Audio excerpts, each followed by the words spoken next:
Welcome students in Subhash English School Digital class 8th, chapter 17. Continue. Let us start.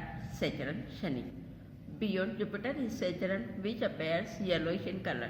Saturn जो है yellowish colour में दिखाई देता है. What makes it unique in the solar system is its beautiful ring. यह solar system का एक सबसे ही वलयाकार सुंदर वलयाकार रिंग में हमें दिखाई देता है. This rings are not visible with the naked eyes. इन रिंग्स को हम खुली आंखों से नहीं देख सकते हैं. You can observe them with a small telescope. इसका ऑब्जर्व हम एक छोटे टेलीस्कोप की सहायता से कर सकते हैं. Saturn also has a large number of satellite. Saturn की जो है बहुत अधिक संख्या में सैटेलाइट होते हैं. सैटर्न जैसा कि आप इस चित्र के माध्यम से देख सकते हैं कि Saturn is less dense then water. Saturn का जो है डेंस या घनत्व जो है वाटर से कम होता है. जैसा कि ये नीचे वाटर है और ये ऊपर सैटर्न प्लेनेट है, तो ये इसके ऊपर हमें इसीलिए दिखाई दे रहा है क्योंकि इसका जो है डेंस इससे कम है. Uranus and Neptune, these are the outermost planet of the solar system. ये सोलर सिस्टम के सबसे बाहर के प्लेनेट्स है.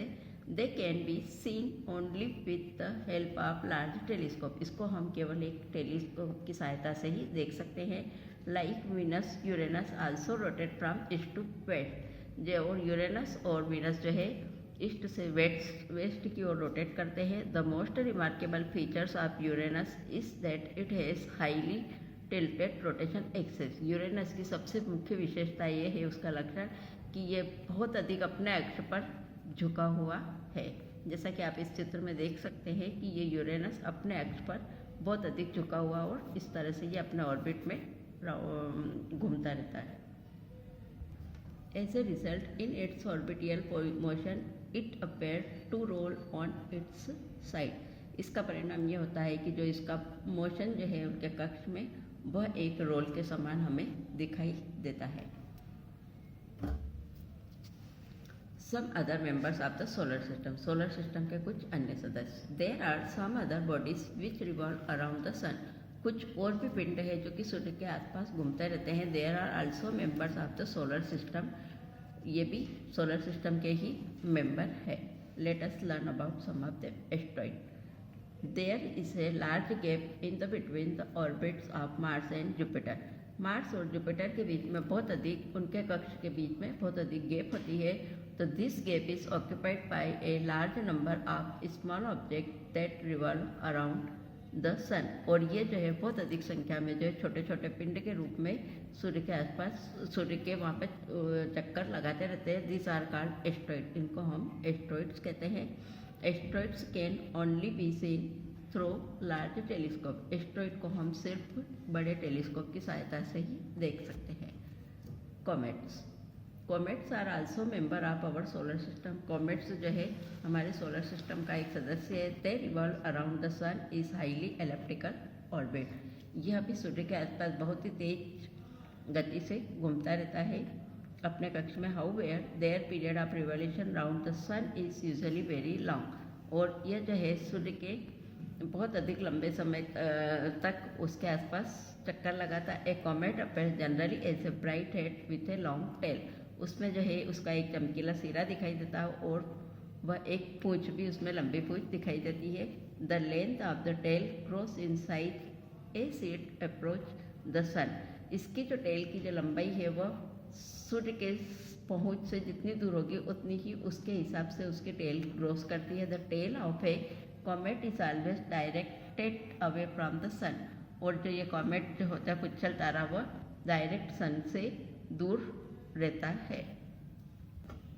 Many comets are known to appear periodically. One such comet is Halley's comet. ये जो कॉमेट्स है अपने एक निश्चित समय के दौरान दिखाई देते हैं, जिसमें से कि एक मुख्य कॉमेट है Halley's which appears after nearly every 76 year. यह कम से कम 76 साल में हमें एक बार दिखाई देता है. It was less seen in 1986. इसको हमने 1986 में देखा था. Can you tell when Halley's comet will be visible again. आप इसको सजेस्ट करो कि आप नेक्स्ट हमें ये विजिट कब दिखाई देगा. Meteors and meteorites. उल्का और उल्कापिंड. At night when the sky is clear and the moon is not there you may sometimes see bright streak of light in the sky. आप रात के समय में जब पूरी तरह से आकाश साफ होगा और चंद्रमा नहीं दिखाई देता तो उस समय आपको कुछ एक चमकीली सीधी रेखाएं सफ़ेद कलर की दिखाई देती है। This are commonly known as shooting star. इसको हम कॉमनली शूटिंग स्टार के नाम से जानते हैं। ऑल दो दे आर नॉट स्टार, लेकिन ये स्टार नहीं होती है। दे आर कॉल्ड मेटर्स, ये उल्काएँ होती है। A meteors is usually a small object that occasionally enters the earth atmosphere. ये जो है उल्काएँ जो है मुख्य रूप से छोटे छोटे पिंड के रूप में होती है, जबकि कोई ऐसे ओकेशनली एंटर्स मतलब कुछ मुख्य अवसर पर ये जो है अर्थ के या पृथ्वी के एटमॉस्फेयर में प्रवेश कर जाती है। At the time it has a very high speed, और यह न समय में इनकी जो स्पीड बहुत तेज होती है। The friction due to the atmosphere heats it up, और जब यह जो है ऊष्मा के कारण, जब एटमॉस्फेयर की जो गर्मी रहती है उसके घर्षण के कारण इट ग्लोज एंड इवापोरेट्स क्विकली, और उससे बहुत तेज से ये चमकती है और उसी समय से ये इवापोरेट एकदम तेजी से हो जाती है। That it why the bright stick lasts for a very short time, और हमें कुछ समय, थोड़े समय के लिए एक सफ़ेद तेज चमकीली रोशनी दिखाई देती है, उसको हम मेटोर्स कहते हैं। आर्टिफिशियल सैटेलाइट, कृत्रिम उपग्रह। You must have heard that there are a number of artificial satellite which are orbiting the earth. आपने कुछ कृत्रिम उपग्रहों के बारे में सुना होगा जो कि पृथ्वी के कक्ष में घूमते हैं। You might wonder how artificial satellite are different from natural satellite. Artificial satellite जो है वो नेचुरल सैटेलाइट से अलग होते हैं। Artificial satellite are man made, artificial satellite man made होते हैं। They are launched from the earth, ये पृथ्वी पर इनको लॉन्च किया जाता है। They revolve around the earth much closer than earth natural satellite the moon, और ये जो है पृथ्वी के आसपास घूमते हैं और उसके पास ही रहते हैं। और यह अर्थ के, हमारी पृथ्वी के कुछ प्राकृतिक हमारी पृथ्वी का सिर्फ एक ही प्राकृतिक उपग्रह है जो कि चंद्रमा है। India has built and launched several artificial satellite. हमारे भारत में बहुत सारे आर्टिफिशियल सैटेलाइट को लॉन्च किया है। Aryabhata was the first Indian satellite. Aryabhata जो है सबसे पहला उपग्रह था। Some other Indian satellite are INSAT, IRS, Kalpana 1, EDUSAT et cetera. इनमें से ये सारे सैटेलाइट है। Artificial satellite have many practical applications. They are used for forecasting weather, transmitting television and radio signal. Artificial satellite जो है बहुत सारे उनके प्रैक्टिकली एप्लीकेशंस है जिनके द्वारा कि उसका यूज़ हम मौसम की जानकारी के लिए कर सकते हैं, टेलीविज़न ट्रांसमिटिंग के लिए कर सकते हैं, रेडियो सिग्नल के लिए कर सकते हैं। They are also used for telecommunication and remote sensing, और इसका उपयोग हम टेलीकम्युनिकेशन और रिमोट सेंसिंग के लिए भी किया जाता है। स्टूडेंट, अब हम इस चैप्टर की वर्कशीट के बारे में पढ़ेंगे। मीनिंग्स। आर्टिफिशियल सैटेलाइट, कृत्रिम उपग्रह, एस्ट्रॉइड्स, क्षुद्र ग्रह, कैसोपिया, शर्मिष्ठा तारामंडल, सेलेस्टियल ऑब्जेक्ट, आकाशीय पिंड, कॉमेट, पुच्छल तारा, कॉन्स्टलेशन, तारामंडल, मेट्रॉइड्स, उल्का पिंड, ऑर्बिट, ग्रहपथ या कक्ष, प्लैनेट्स, ग्रह, पोल स्टार, ध्रुव तारा, रिमोट सेंसिंग, सुदूर संवेदन, एस्ट्रोनॉमी, खगोलशास्त्र, सोलर सिस्टम, सौरमंडल। Exercise question 1, choose the correct answer. Which of the following is not a member of the solar system. इनमें से सोलर सिस्टम का कौन मेंबर नहीं है? तो an asteroid, a satellite, a constellation, a comet. तो constellation. Second, which of the following is not a planet of the sun. इसमें से कौन सा जो सूर्य का ग्रह नहीं है? Ceres, Mercury, Saturn, Earth. तो Sirius. Third, phase of the moon occur because. चंद्रकलाएँ किसके कारण घटित होती है? तो A, we can see only that part of the moon which reflect light towards us. जब उसके ऊपर चंद्रमा के ऊपर जिस हिस्से पर प्रकाश पड़ता है और वो परावर्तित होता है, उस ओर चंद्रमा की कलाएँ घटित होती है। B, our distance from the moon keep changing. C, the shadows of the earth covers only a part of the moon's surface. D, the thickness of the moon's atmosphere is not constant. Question 2, fill in the blanks. A, the planet which is furthest from the sun is Neptune. जो planet sun से सबसे दूर है वो Neptune है। B, the planet which appear reddish in colour is Mars, जो planet लाल colour का दिखाई देता है वो मार्स या मंगल ग्रह। C, a group of star that appears to from a pattern in the sky is known as constellation, जो तारों का एक समूह एक सही पैटर्न में के रूप में दिखाई देते हैं उसको हम कॉन्स्टेलेशन कहते हैं। A celestial planet is known as a celestial body that revolves around a planet is known as satellite। कुछ जो आकाशीय पिंड होते हैं वह जो प्लेनेट के आसपास घूमते रहते हैं उनको हम सैटेलाइट या उपग्रह कहते हैं। E, shooting star are actually not star, shooting star जो है वास्तव में स्टार नहीं है। F, asteroids are found between the orbit of Mars and Jupiter, Mars और जुपिटर के बीच में एस्टेरॉइड्स पाए जाते हैं। Question 3, in which part of the sky can you find Venus if it is visible as an evening star? कौन सा part जो है कि आकाश में हमें वीनस के रूप में दिखाई देता है और वह इवनिंग स्टार के रूप में भी हम उसको जानते हैं। Answer, Venus can be found on the west side, Venus जो है आकाश के वेस्ट साइड में पाया जाता है। It is also known as evening star, इसको हम इवनिंग स्टार या शांति तारा के रूप में भी जानते हैं। Question 4, name the largest planet of the solar system, solar system का सबसे लार्जेस्ट प्लेनेट कौन सा है? तो Jupiter is the largest planet of the solar system. Question 5, what is the constellation, constellation क्या है? नेम एनी टू कॉन्स्टेलेशन, और 2 constellation के नेम बताइए। Answer, A group of star which has a recognisable shape is called a constellation, एक तारों का एक समूह जो एक विशेष शेप में दिखाई देता है उसको हम कॉन्स्टेलेशन कहते हैं। 2 constellation are Ursa Major and Orion. Question 6, name 2 object other than planet which are members of the solar system, 2 ऐसे पिंड के नाम बताइए प्लेनेट्स के जो कि सोलर सिस्टम के मेंबर्स है।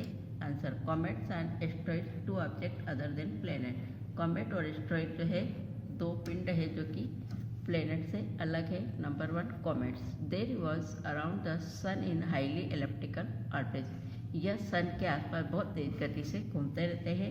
A comet appear generally as a bright head with a long tail, comet जो है सामान्यतः एक चमकीले सिरे की तरह और एक लंबी पूंछ के साथ हमें दिखाई देते हैं। Second, asteroid, there is a large gap in between the orbits of Mars and Jupiter, ये मार्स और जुपिटर के बीच में जब बहुत अधिक दूरी है तो उसके बीच में ये हमें उल्काएं दिखाई देती है।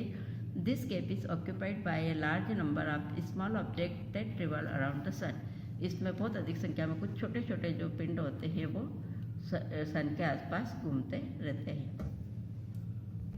Question 7, explain how you can locate the pole star with the help of Ursa Major, आप जो है पोल स्टार को लोकेट मतलब इसकी स्थिति कहाँ पर होती है उर्सा मेजर की सहायता से इसको बताइए। Answer, pole star can be located by imagining a straight line through the last 2 star as shown in figure, pole star जो है 2 जो सीधी लाइन में जो स्टार होते हैं लास्ट के जो 2 स्टार उनके सीध में होते हैं। Extend this imaginary line towards the north direction, और ये जो है हमें नॉर्थ डायरेक्शन की ओर एक सीधी लाइन में दिखाई देते हैं।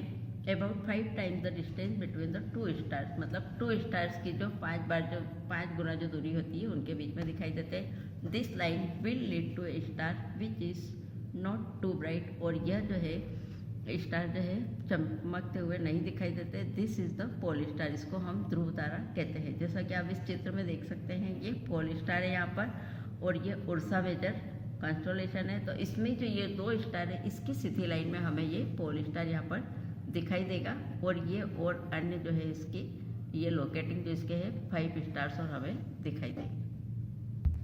Question 8, do all the stars in the sky move, क्या आकाश में सारे स्टार्स मूव करते हुए दिखाई देते हैं? Answer, no, the earth rotates from west to east about its axis, earth जो है ईस्ट से वेस्ट की ओर अपने अक्ष पर घूमती हुई नहीं दिखाई देती। So all the stars in the sky appears to move from east to west, इसलिए सारे स्टार जो आकाश में हमें ईस्ट से वेस्ट की ओर घूमते दिखाई देते हैं एक्सपेक्ट द पोल स्टार, और पोल स्टार को छोड़कर।